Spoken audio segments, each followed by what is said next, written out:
Welcome everybody. Good morning, good afternoon, good evening. I'm PhotoJoseph, and I am going to take you on a little exploration of the menu system of this fabulous GH5. That would be this glorious thing right here. Look at that, just thing of beauty. And look, you can already see right here, full-size HDMI port connecting up. Love that. The lens cap is left on so that if I go to a full view of this, well, I guess I could take this off. I don't know. Do you want to see the desk behind it? Sure, why not? We'll do that. That'll make it a little bit more interesting. But for the most part, we're going to sit in this view right here so that you can see the menu system nice and clear. Excellent. So we're just going to go from the very top. So I am in cinema mode right now. If you look at the top of the camera, let's do that real quick. If you look at the top of the camera here, here we go. You got your PASM dial. When you're in the movie mode, then the top menu item changes. So why don't we start in photography mode? Let's go into just like Aperture priority, which is where I would normally probably shoot. And then let's go back to this, pull up that menu system, pull up, wrong button, there we go, pull up the menu system, and you can see now, if you noticed it before, that top menu option was a movie icon, now it's a camera icon. So let's just run through all these different things and see what we've got.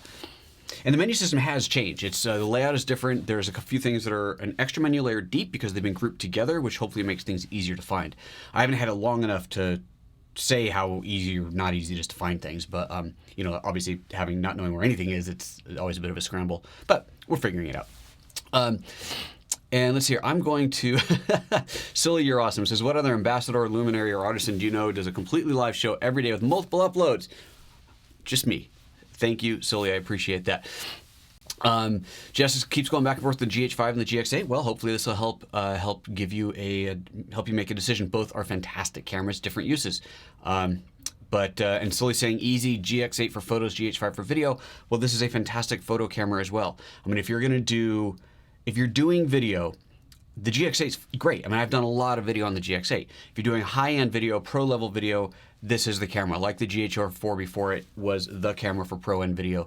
You're going to want to go with the GH5. If you're primarily a still photographer, the GX8 will probably do it unless you're doing action, in which case you're going to want the focusing system in this. Someone's asking me, any chance of going to London? I would love to. Who's paying for it? I'll come. You got the money? I'll go. All right, so let's get into it. Stills photography first, aspect ratio. As before, you can choose 4:3:3:2 16:9:1:1 aspect ratio.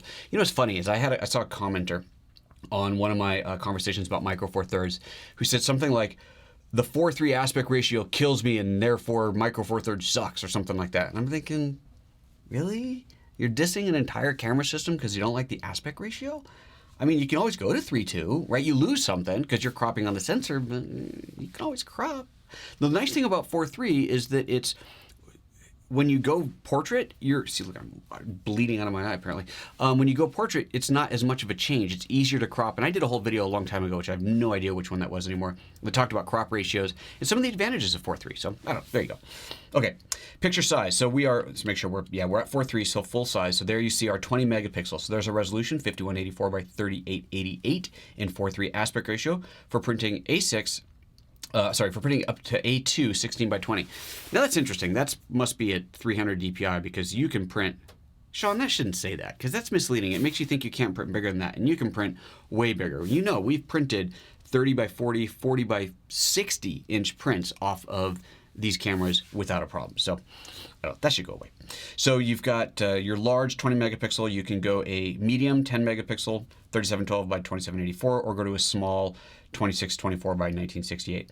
And I think these can be useful. I mean, for the most part, you know, why throw data away that you don't have to? But if you have a huge amount of shots to get, you know they're only ever going to be used for social media, and you want to maximize card space, you know, I guess why not, right? Why not? Let's see here. GH5 will be the best stills camera that Lumix has to date. Absolutely. Someone's laughing at a joke. I don't know. My kids ride horses. I'm not good at the photos. The camera doesn't take the picture, but it helps. Let's leave it at that. And the sign we used at trade shows, so this is Sean talking, was 10 foot by 20 foot from a 16 megapixel file. There you go. Now, obviously, it's not meant to be viewed from this close. That's meant to be viewed at a distance, which means it can be printed at a much lower resolution and still get away with it. But, you know, size matters, but don't go too crazy. And Martin says I'm your go-to to watch. Thank you so much. I appreciate that. Okay, let's keep going. So quality next up. So this is, again, stills. This is nothing new here. You've got your choice between high quality JPEG, low quality JPEG, RAW plus high quality JPEG, RAW plus low, and then just straight up RAW shooting. I tend to shoot RAW plus JPEG. AF system, AFS, let's see, why is that not on? Do I have, everything's in AF mode. I don't know why that's not available now. This menu item can't be set. Interesting. Oops, wrong button. Oh, there we go, because I had the physical switch on the camera set to autofocus continuous. So now that's back to AFS/AFF. So I can choose the autofocus single and autofocus follow, I believe is that what that stands for. And the idea here is that autofocus single is where it focuses and stops. So once it's focused, it's locked. If the subject moves, it doesn't refocus until you take your finger off the button, push it down again. AFF is kind of an intelligent mode where it's going to, if the subject starts to move, it's going to try and follow it. So if you know your subject's moving, you're better off in the AFC mode, which is the straight up continuous mode. If you're shooting a subject that might move, AFF is a good option to use. All right, so let's see here. So there's that. I'm going to leave it in AFS because that's how I like it. And then I go to AF continuous. Now I switch the switch on the back of the camera, and you notice that the menu below this becomes available. AF custom setting for photo mode. Oh, interesting. I didn't know there were sets. So sets, you can save presets. Let's see how many. 4 presets. And it looks like they've got some guidelines in here. Oh, I hadn't seen this before. Okay, so this is still photography. The video one is different. Autofocus sensitivity, autofocus area switching sensitivity, and moving object prediction. Very interesting. And it says on the bottom a suggestion, versatile and basic setting. This one, so that's AF, so there goes 0, 0, and +1. The next one is +1, -1, and 0. It says for subjects that go in one direction and move at the constant speed. Interesting. So that'd be like a racehorse. Race car might be a good idea.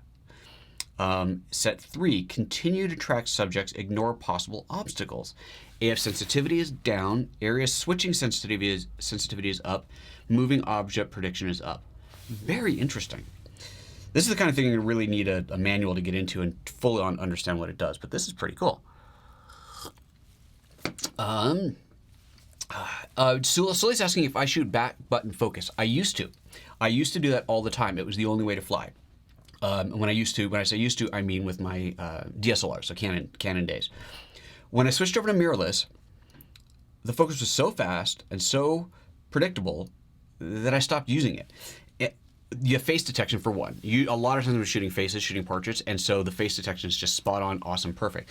But what I tend to use instead of back button focus, I don't know if it's really instead, but this is how I work now. You've got on the GH5, you have the little nubby dial to spin this guy around so you can see this. The little nubby dial, wrong button, there we go, right there, find it, there we go, this little guy here that allows you to not only move through the menu system, but allows you to change your focus point, which is pretty cool, right?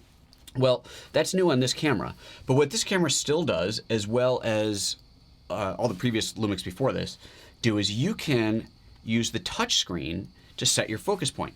And what's incredibly cool, and you can do that when you're just looking at the image, right? You touch on it and it focuses on that. But what's incredibly cool, and Sean taught me this, is you can close the screen. So it's, all right, so there's the screen's open.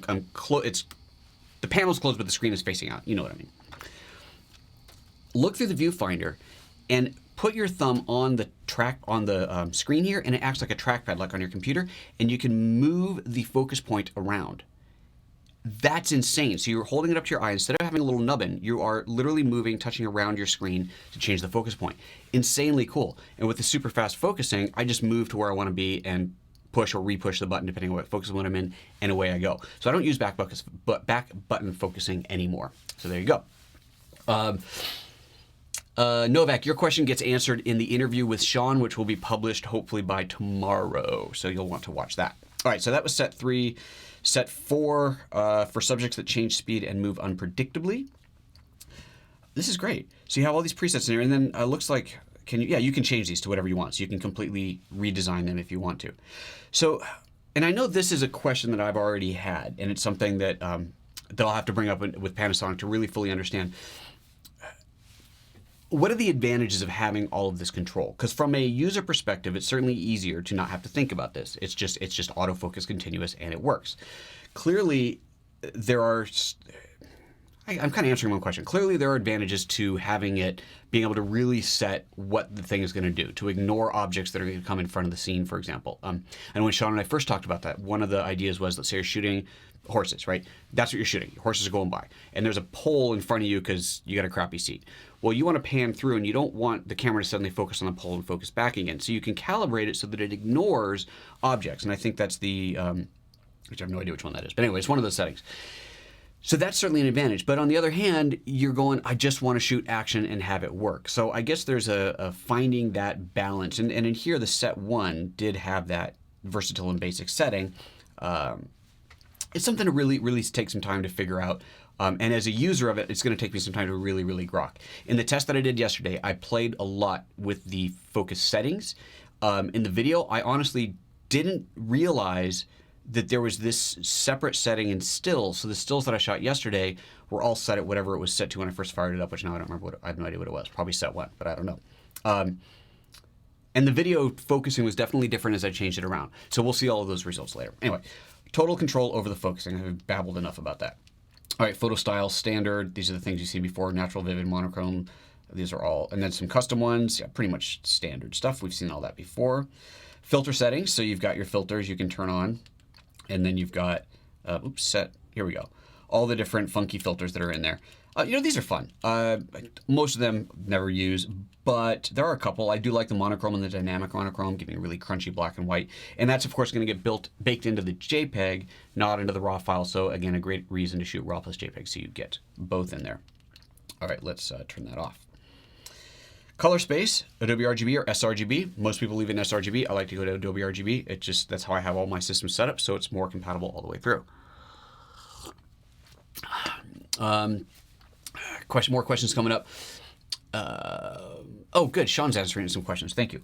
Okay, he's answering my question. One autofocus system does not work for everything. Panasonic makes a camera that can work for whatever you want to throw at it. Basically, more professional features. I love it.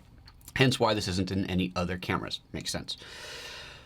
Question, is there a minimum shutter speed if using Aperture priority mode in video? Yes, I think we run into that, Sean. It's 30th of a second, but there were ways to manipulate that. Now I don't remember what they are. So by default, yes, but you can override that somehow or another. I don't remember how. All right, next up, metering mode. So there's your, I don't know what it's called, not matrix, but whatever that's called, multi-zone, center weighted, and spot metering.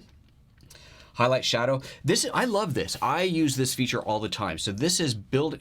Whoa, you're not seeing my menu. What happened? Hold on a second, guys. Sorry, I didn't realize.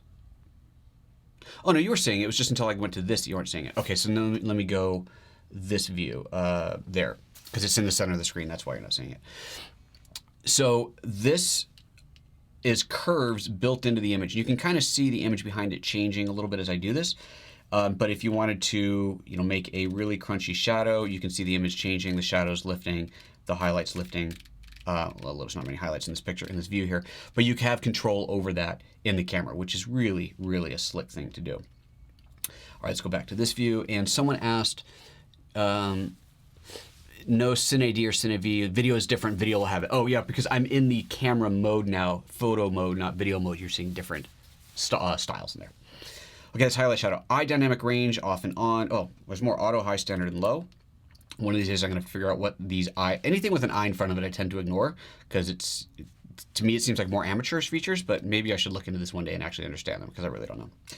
Flash, there's no flash, that's unavailable. Red eye removal is off and on, and that is a software feature, if I am remembering correctly, where it actually removes the red eye in software. It's not about the double popping flash, I think. Sean can tell me if I'm wrong.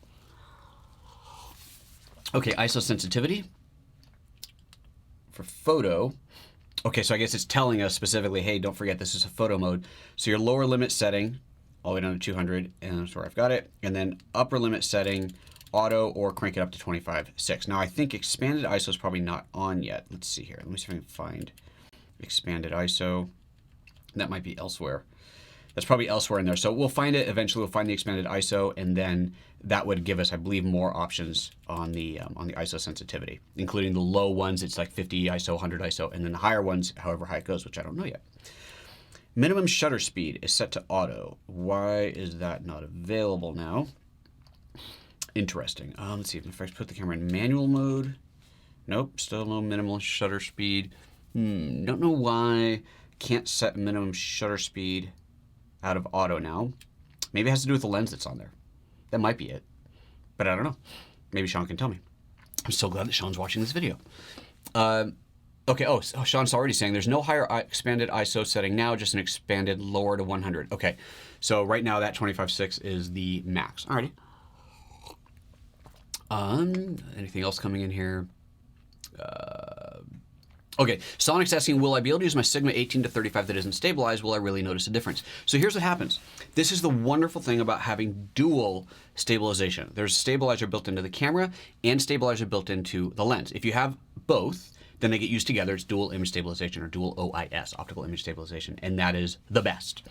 But if you put any other lens on here that isn't stabilized, you still get stabilization in the body, which means your lens is still stabilized. Not as much as the dual, but it is still stabilized. That is insanely, insanely cool. So like I have, of course it's not in here, but a couple of fully manual lenses that I love to use on my Lumix cameras that obviously don't have image stabilization built in, but with this camera, I get it in the body. Love it. Okay. Hit display for navigating menu page by page. You're hurting my eye by going one line at a time. Well, sorry, I mean, I'm going one line at a time because I'm going through each line. Long shutter noise reduction, so that is just going to affect the JPEG. That's that thing where when you take a long exposure photo, it is going to then try and reduce the noise out of that JPEG file. Shading compensation, I think this, what does this do? I don't even know what that does. Shading compensation, I don't know. Can't know it all. Diffraction compensation, so if you're getting some diffraction off your lens, it'll try to compensate for that. Helpful. Stabilizer, excellent. So here's your operation mode. So you've got your standard full stabilization, or I think that's just up and down. I would think it would be left and right. It was a single direction stabilization. I'm not quite sure why it's up and down. I would have thought it'd be left and right. And then E stabilization for video. Do you want video stabilization on? Yes, you do. So that is turned on in there. Focal length set is not available. I think that is because it knows the focal length because of the lens. I think if I take this lens off, let's see if that becomes available, because then it doesn't know there's a lens there. Yep. So if there's no lens on it, or you've got a manual lens on there that the camera doesn't understand what it is, then you set in here what your focal length is. Oh, look, you have, oh, nice, guys. This is new. You have complete control over it. Before, there were just presets. Now there is complete control, which is great. That's really cool. Nice new feature. That's not something I knew was in there. Okay, let's put this back on. All right. Stabilizer. So that's that. I don't know, external, not external. I don't know why, EX. Teleconverter. Anyway, what this does is it will zoom into your picture. It's a digital teleconverter, which generally you don't want to use for stills, but can be quite handy for video where it works. It allows you to punch into the sensor. You don't want to do that for stills, though. Digital zoom is off because why would you do that? I don't know why you can't turn it. Cannot be set in the current mode. Quality, raw plus fine. That Panasonic is something that needs to be on every menu option. It needs to tell you why you can't do it. That's the first time I've seen it, and that's fantastic. It cannot be set because. I want to know the because. So many times I can't set a menu option. I don't know why. So that is fantastic. That should be everywhere. Keep in mind this is pre-production firmware, so maybe they're adding it. You guys are adding it, right? Okay, burst rate. If you're doing high shutter, high frame rate burst, you got high, medium, and low. It doesn't tell you here how many frames per second each one is. Should tell you that. I think the high is like 12 frames per second, or 9, 12, something. It's crazy. 6K, 4K photo mode. Have not played with this yet. Picture size burst speed. So you're doing 6K, 4K, 4K high, or 4K low. And you can see in the descriptions there. 6K photo, that is a 18 megapixel file at 30 frames per second. This is the crazy.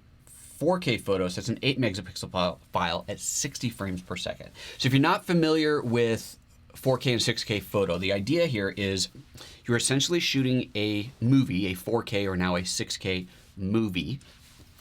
And I put movie into air quotes because while it is a movie file, there are a few things that change when you switch into this versus shooting in movie mode.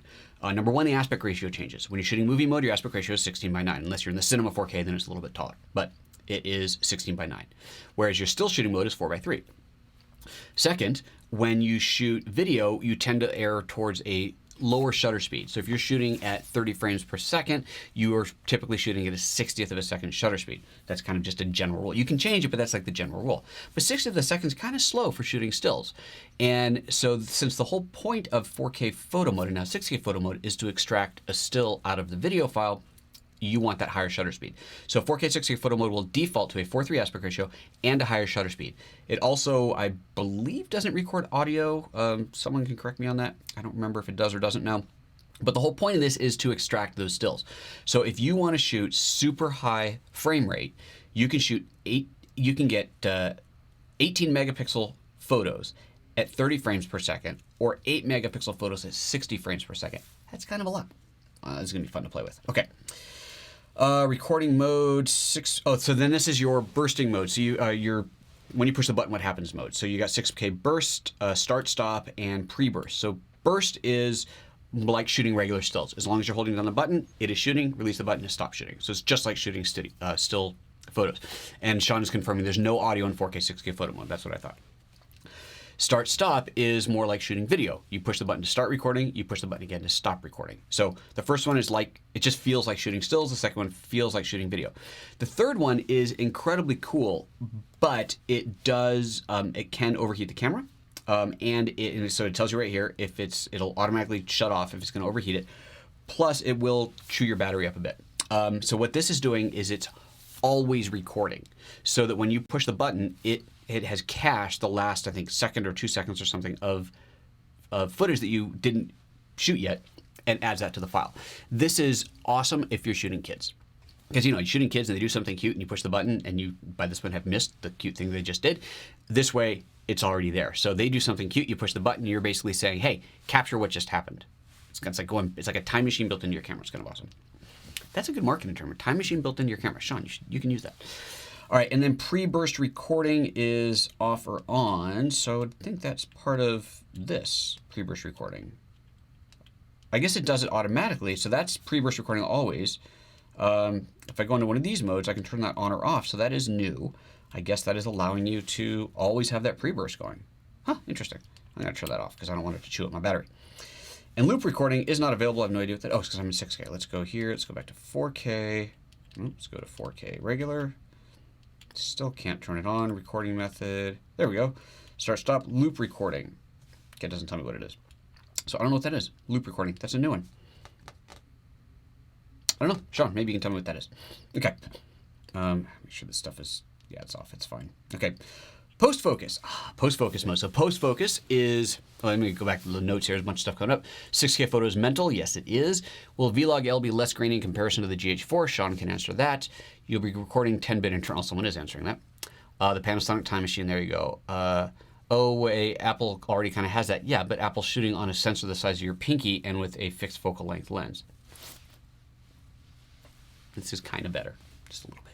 I love my iPhone, don't get me wrong, but I mean, come on, let's face it, it's a little bit better. And it's not like that's new. That whole pre-post focus thing, actually, if I remember right, if I remember my history right, came out before Apple's thing was announced. I could be wrong. It might have been right around the same time, but I think Panasonic announced it first. So there. Heard the original Pana 12 to 35 will work exactly the same as the new 12 to 35 regarding stabilization. The only difference is to do with weatherproofing. No, not true, bubblegum monsters. So that was the intention. You can learn more about this and hear it straight from Sean's mouth when you watch the part 2 of the video interview that's going up tomorrow, hopefully. But there was going to be a firmware upgrade for the 12 to 35 and 35 to 100 lenses that was going to add OIS level 2 to those lenses. That is no longer happening. It is because it turns out that the hardware isn't capable of doing it. So unfortunately, to get OIS level 2 and stable and weatherproofing, obviously, you have to go to the Mark II lenses. Sorry about that. That was unexpected. There's a big apology from Panasonic. You can watch the video to see the whole thing. All right, let's move on. So we're on post-focus. So post-focus is, you can do that in 6K or 4K. So cool. Post-focus is that mode where and I did a whole video on this, and I'm not going to let it work. I'm going to link this too. But anyway, I'll try and remember to put it in the show notes. I'm probably going to forget. But if you just search YouTube for PhotoJoseph and post-focus, you'll find the video. But post-focus is a whole thing where you're shooting, essentially the camera shoots a video file and racks focus while it's shooting it, and then on the back of the camera you can touch on what you want to be in focus, and from that you can actually generate a focus stacked image in camera, and now you can do it at 6K, 18 megapixel. So cool. Self-timer, 10-second. I never understood what this one does. It's like it's a remote one. but I don't think there's a wireless remote. So Sean, what does this do? I have no idea. I've always wondered that. There's probably a help system in here somewhere that I'm going to find at the very last page that would tell me everything that it did as it goes. Okay, let me set this back to normal 10 second. Time lapse animation. Whew, there's a lot of stuff in here. We're not even off the first menu yet. And this is going to take like a week to do. A lot of stuff. And a lot of people watching live. Excellent. All right. Time lapse mode. So time lapse or stop motion. I don't know if there's anything new in here. Start time, shooting interval, image count. Yeah, I don't think there's anything new in here. So basically the idea is you can program the camera to do a time lapse video. I want it to shoot every 5 seconds or every minute or every 10 minutes over this period of time for this many frames. That's all built into the camera. So many cameras don't have that built in. These do. Love it. Okay. So time lapse animation. Yes, and that's between time lapse or stop motion animation. Stop motion is so that you can, you know, take a picture, take a picture, take a picture, have your cup move itself across the table kind of a thing. Neat, fun stuff to have built in. Silent mode off or on. So this is something that I personally always program into one of my programmable buttons, a hard button, because I want to be able with a single touch flip into electronic shutter mode. That's, for me, that's the only thing that silent mode means. Oh, the focusing assist lamp also gets disabled. I have all the beeps turned off because who the hell wants your camera to beep? But this allows me to one button just make the camera go silent. So if you're ever in a situation where you suddenly want it quiet, one button push, you don't have to go digging through the menu. So that's just me, my personal settings on it, but I always have that programmed into one of the custom buttons on there, which I haven't done yet because I haven't programmed this thing to be my camera yet, which is no point in doing except to give it back. Okay, shutter type, auto or manual shutter, electronic shutter, EFC. That's new. What the hell is EFC? So auto is going to automatically choose between mechanical and electronic shutter. I have no idea what EFC is. That's interesting. That's totally new. Sean, what's EFC? Well, I have to give him time to catch up with that on the comments. Other comments coming in. Is it still JPEG? It's like a video. Yeah, the post focus is not RAW. It is a video file. Here's a question about time lapse. Like with the GH4 using silent mode, does that count towards shutter clicks? You mean towards lifetime shutter clicks? That's a question for Panasonic. Okay, it's quoting video file and bummer. Okay, thanks. And would be huge if it exported RAW from the video file. Well, yeah, but it would be shooting RAW video. It's not. It's a video file that it's shooting. It's not shooting stills. It's shooting video. There's a point. Oh, good. Hey, look at that. I save your setup to the SD card and store them for when you get the final one. Super. Or you can just let me keep this one. So what Sean is saying, I just said how I have not programmed this to be my camera, like really customizing it because I'm giving this camera back. But he just pointed out, I can save the settings to the SD card and then load them on my camera when I get my real one. Oh, that is so cool. That is so cool. Burnstack is trying to clarify, does silent mode count towards shutter count? I can't imagine it would. And Sean is now clarifying, EFC is electronic first curtain shutter. But that'd be like for flash photography. You can't use electronic in flash photography unless something I don't know, which would be crazy cool. Martin is saying, Sean, Joseph, would the Lumix kit lens be perfect for someone coming to mirrorless for the first time? It's a great lens. So I am, in general, not a fan of variable aperture lenses. This is a 12 to 60 millimeters. That's a 24 to 120 equivalent, f2.8 to f4. I prefer fixed aperture lenses, but that's just because I like the fastest glass possible. My preferred lenses are the 12 to 35 f2.8 and the 35 to 100 f2.8, but that is two lenses and larger, heavier combined than this. This lens is barely heavier than the 12 to 35. We discovered that the other day when I weighed them and broke my scale doing so. Not because it weighed too much, because I dropped it. That was fun. But I am liking this lens a lot. I don't know yet whether I would use this all the time or still prefer to have the 12 to 35. The weight difference is negligible. The size difference is not. The size is bigger, and my 12 to 35 is not handy, so I can't show that to you. But that's a tough call. I think if you're a first-time user, I think it's great. Let's answer that question. If you're a first-time user, this would be a fantastic first-time lens.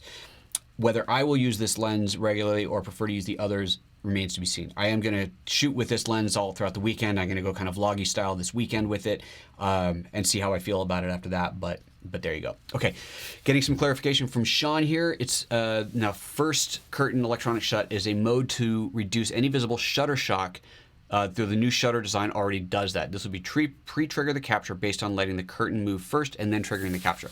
Okay, got it. So that's the whole thing is a shutter shock avoidance system. This is not that kind of show. It's just getting warm in here. All right, let's move on. So that was EFC shutter. So much to do. Shutter delay. So you can delay the shutter after you push the button before it takes the picture. So if you're super concerned about vibration, you can do that. Bracketing. Bracketing type. I love this. You got white balance bracketing, white balance in Kelvin, white balance in II. I have no idea what that is. Focus bracketing, aperture bracketing, and exposure bracketing. Your most common bracketing there. So exposure bracketing. Oh, this is new too. More settings. What's this?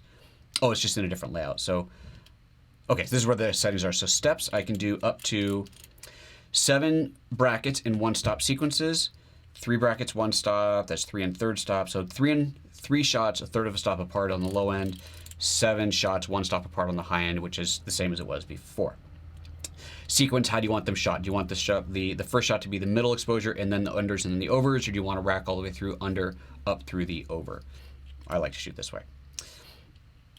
So that's that. And again, lots of other bracketing modes in there. The focusing bracketing, how much is it going to step through the focusing? That's just incredible. Focus bracketing, neat.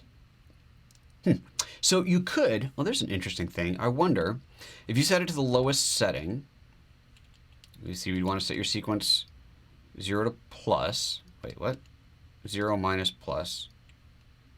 Why is it 0 minus plus and not then minus? Interesting. So I don't know if that seems like a UI glitch. It should say -/0/plus, just like the exposure bracketing. Not really sure. But again, this is pre-production, so that might be the case. And either way, this is going to bracket your focus. Now I wonder, I don't know how finite these steps are, if you could use this for focus stacking. I have no idea how finite the steps are. So that might work as well. And then you could get your full raw big files focused for focus stacking. Interesting. Oh, something to play with. Okay, let's jump back out of there. HDR mode is not available because I'm in RAW plus JPEG mode. Let's see if it tells me that. It doesn't. Sean, another note there for you. This menu item can't be set. It needs to add because you're in RAW mode. You need to be in JPEG only. Super. All right, there's tons of questions flying by. My God. All right, let's see if there's anything else I can answer in here. Oh, hey boss, it's raining. Okay, guys, we're cutting it off. Is it good rain? Ryan, come in here and tell me. I've been wanting to do a shoot in the rain today, and we had great rain this morning, and then it stopped. This thing's weatherproof, so that was the plan. So I think I'm gonna wait for him to come in here and tell me how nice it's raining. Look, we're almost at the end of this, so we can just finish this up. So I might go out and start shooting. So HDR you can turn on, but only when you're in JPEG mode. Multiple exposures, same thing, JPEG mode. So you can do a multi-exposure. I don't even know what you can do in there. Let's find out because I've never looked at that before. Let's set this to JPEG only, and now to, nope, still not there. Oh, okay, still can't be set. And I don't know why, because it doesn't tell me. John. Okay, so I don't know why that's not available. Timestamp record. What is that, gonna put the timestamp on your file? Ugh. Add it to the video, but it's not video, we're shooting stills. Curious. Why you would want to have that timestamp. Well, if you're doing forensics work, I suppose that could be a good reason to have that embedded in there. But it says video, so I'm not quite sure what that's all about. Anyway, there you go. Okay, that's the first menu. We're gonna cut it out there. Let me hold on a second. Let me just see. I'm gonna go see if it's how good the rain is.